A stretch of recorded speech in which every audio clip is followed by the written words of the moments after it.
Like, I know when you reached out, you were quite heavy. That was when you were borderline obese, I guess, when your doctor was saying, hey, you could go either way here in that first picture. See, like I love looking at this stuff because this is like the testament, right? The testimonial, I guess, of like what good coaching can do for you right here. Look at the difference between the three pictures. When you have somebody that's telling you how to go from A to B, Mm-hmm. and all you got to do is trust the process and be persistent. Like, I mean, it's crazy how much progress you can make. Yeah. I mean, this is over the course here. I think that picture, the first picture, was taken in 2017, I want to say. So, I mean, this is like 4 years probably of hard work and consistency and all that. But I mean, it goes by so quickly. And, I've fallen in love with the process. I've fallen in love with exercise and taking care of myself. And, Mm-hmm. nowadays it's something that I love so much that, like 4 years goes by, you don't even realize it.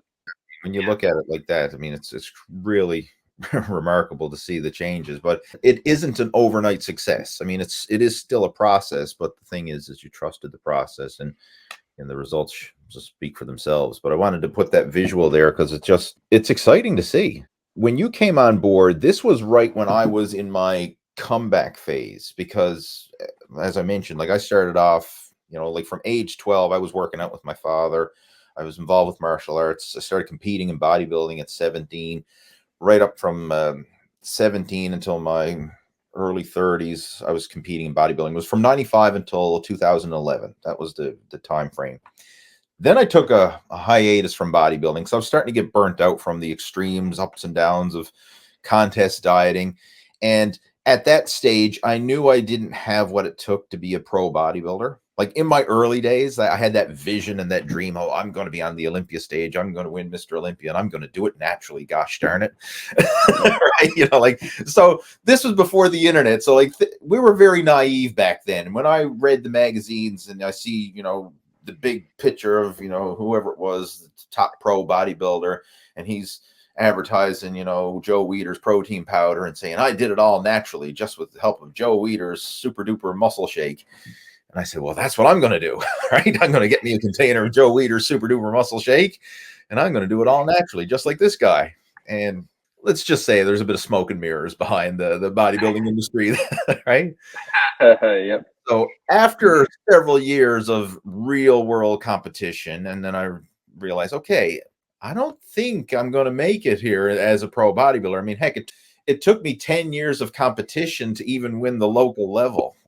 And then when I went to the regional level, I got my ass kicked. So like to think, okay, I'm going to compete on the nationals and then go on to the pros. And no, I just didn't have it in the cards.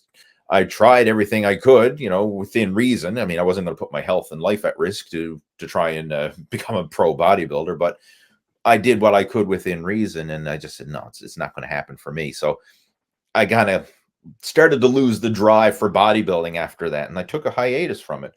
Now I was still working out, but you're not pushing for competition. You don't have that drive. So my eating habits started to get a little slack, so I put on a little bit of body fat, but I'm like, it's okay. I can lose it if I want to. And then of course, and it was in 2016, my wife, Trish, she gave birth to our son, Harvey, and we became parents. And then I realized, okay, it's not about me anymore, right? We've got a newborn here and all the challenges and responsibilities. Like I realized how busy parents actually are, because I thought I was busy before we had Harvey and before that responsibility. Now I realize I'm a second-class citizen. Right? My priorities are on the lower tier now. Waking up in the middle of the night to a crying baby and bottle feeding and diaper changing and all the doctor's visits and stuff that you got to do for, like, that took priority. And then my health and workouts and nutrition just went down, spiraled off track. And in my mind, I knew what to do, but I just like, I'm too tired. I'm too lazy. I'll just order a pizza. I'll start again tomorrow. And then tomorrow I'll start off again on Monday. And it just kept spiraling out of control until finally I said, okay, enough's enough. Looking at the fat man in the mirror and saying, who's this guy looking back at me, right? I don't recognize you, dude. Like this isn't Lee Hayward, the former competitive bodybuilder. This is Lee Hayward, the guy with a gut sticking out further than his chest. Like, what's on the go here? So that was a wake-up call. So that was around the time I started to put out more content geared around getting back in shape again. And that's where the whole muscle after 40 blueprint came about, because that was my vision at the time. I was in my late 30s, approaching 40, and I said, I want to be in shape by the time I'm 40. I want to have muscle after 40. That was my mindset, my mantra, if you will. And I worked my ass off to achieve it. But that's when you came on board. So you were seeing me in that comeback phase when you started following along. And Mm-hmm. my personality and my content changed a lot, because up until then it was the young up and coming bodybuilder, go hard, go heavy or go home, high intense, push yourself. Now it's a totally different mindset. It's not just getting in shape, it's more about staying in shape. Does that make sense? Oh yeah, totally. Yeah. And it resonated with me so much because I mean I had never had any ambitions to be a pro bodybuilder or anything like that. Like I just wanted to be the best possible version of myself and just find a way to integrate health and fitness and exercise into my daily life. I could continue to what I was doing at the time, but just at a higher level. And once I had learned that, you don't have to have this kind of like blood and guts type of approach to working out all the time. It's like you can just, if you just do it consistently and you just master the basics and everything, and you can still reach all the goals that you set out for yourself, then I was like, you know what, this is attainable. This is something I can do.